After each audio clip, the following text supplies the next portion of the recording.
Hello friends, आप सभी का स्वागत है। हमने शब्दों का सूक्ष्म अंतर पार्ट 1 कंप्लीट कर लिया है। अब पार्ट 2 की तरफ आज बढ़ेंगे।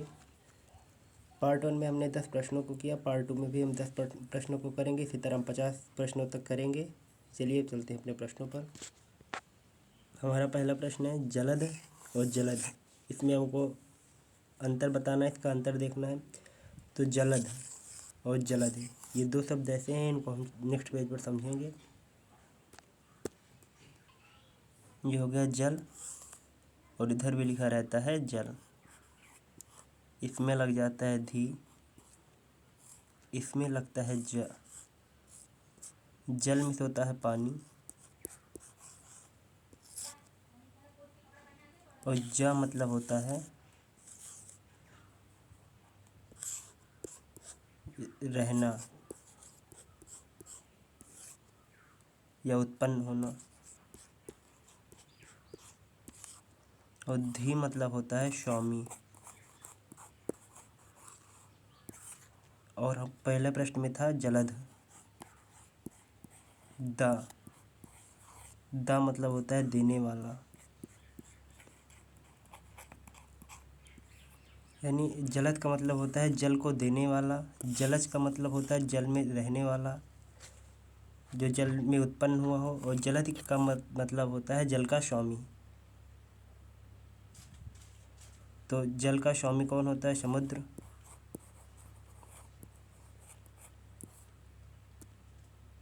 जल को देने वाला बादल। जल में रहने वाला कमल। चलिए अब चलते हैं क्वेश्चन पर अपने।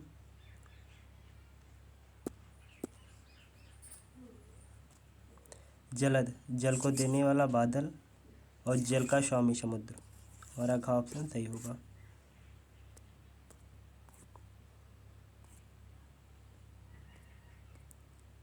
हमारा दूसरा क्वेश्चन है व्यसन और व्यसन। वसन और व्यसन। वसन वसन मतलब होता है कपड़ा। कपड़ा की और पर्यायवाची हैं वस्त्र, चीर। तो यहाँ पर कपड़ा वस्त्र ये है। और व्यसन मतलब होता है आदत। यही हमारा आंसर सही होगा।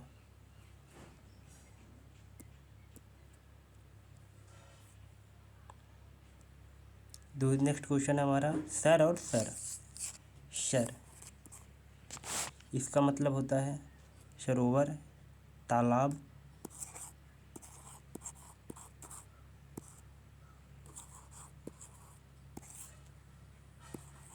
या फिर तालाब। इस शर का अर्थ होता है बाण या फिर तीर। तो हमारा खा ऑप्शन सही होगा। चलिए चलते हैं नेक्स्ट क्वेश्चन पर। 14 प्रश्न है हमारा पंथ और पथ। पंथ दोनों में बस बिंदी का अंतर है। पंथ पंथ में से होता है संप्रदाय, कबीर पंथी, ऐसे बहुत ही पंथ वाले हैं।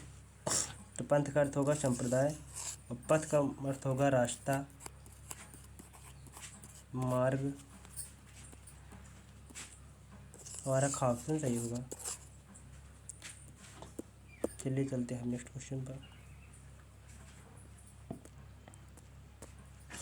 अम्ब अम्बु।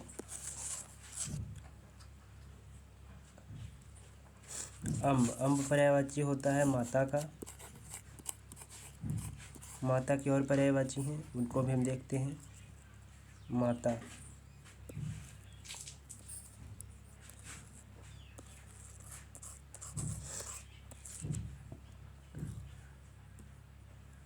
जननी,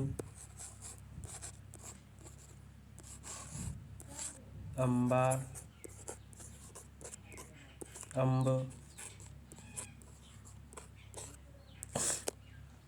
माँ, जन्मदात्री आदि पर्यायवाची माँ की हैं। तो यहाँ पर अम्ब मतलब होता है माता और अम्ब मतलब होता है जल। जल की भी पर्यायवाची होती है नीर, अम्ब है तोय,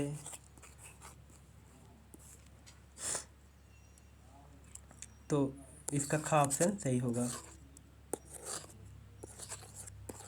देखिए यहाँ पर अम्ब मतलब हो गया जल, तो अम्बुद, हमने अभी आपको बताया था अम्बुद, अम्बुज, तो इसका अर्थ क्या होगा अम्बुद। जल को देने वाला यानी बादल, अम्बुज जल में रहने वाला यानी कमल। आसान है। चलिए चलते हैं नेक्स्ट क्वेश्चन पर।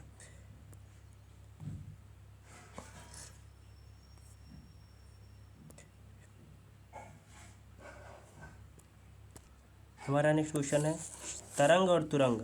तरंग, तरंग मतलब होता है लहर, और तुरंग मतलब घोड़ा। घोड़ा का एक पर्यायवाची और होता है तो इसको भी याद रखिएगा। तो यही हमारा आंसर सही होगा।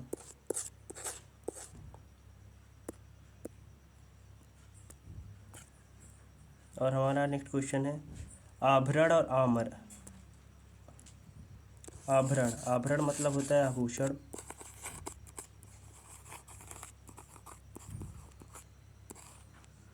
तो आभूषण यहाँ पर है।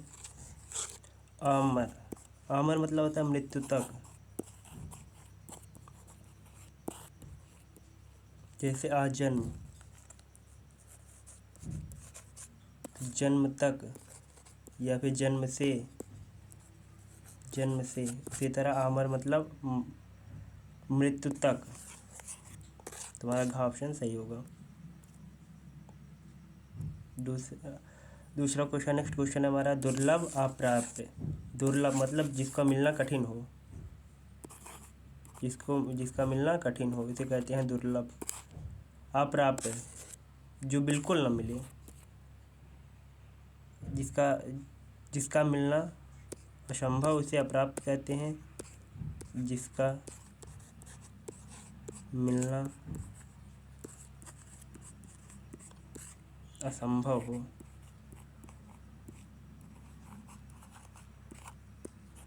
उसे हम अप्राप्त कहते हैं, अप्राप्त कहते हैं। दुर्लभ जो कठिनाई से मिले, यानी हमारा का ऑप्शन सही होगा।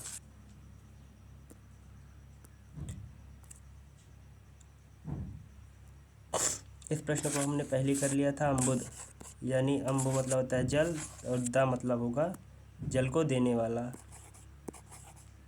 जल को देने वाला, जल को देने वाला बादल होता है अम्बुद, अम्बुज। अम्बुज यानी जल में रहने वाला कमल। तो हमारा गा ऑप्शन सही होगा। हमें लगता है आप सभी को यह वीडियो पसंद आई होगी। तो ज़्यादा से ज़्यादा शेयर, लाइक, कमेंट, सब्सक्राइब ज़रूर करें ताकि हम नेक्स्ट पार्ट भी बनाएं। हमने 20 प्रश्नों को कर लिया है, धीरे धीरे 50 प्रश्नों को करेंगे। तब तक आपके लिए एक गृह कार्य है, उसको भी आप सब जरूर कीजिएगा।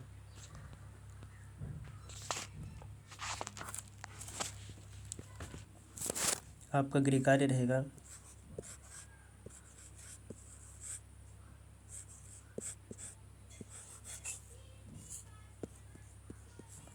सकल और सकल में, यहाँ पर का में हाथ हल लगाने पर शकल में, शक्ल और शकल में आपको अंतर बताना रहेगा। और यहाँ पर एक और है सकल और इस शकल में शक्ल। 2 प्रश्न आपके पास है जिनका उत्तर आपको कमेंट बॉक्स में ज़रूर करना है। तब तक के लिए धन्यवाद। मिलते हैं नेक्स्ट वीडियो में।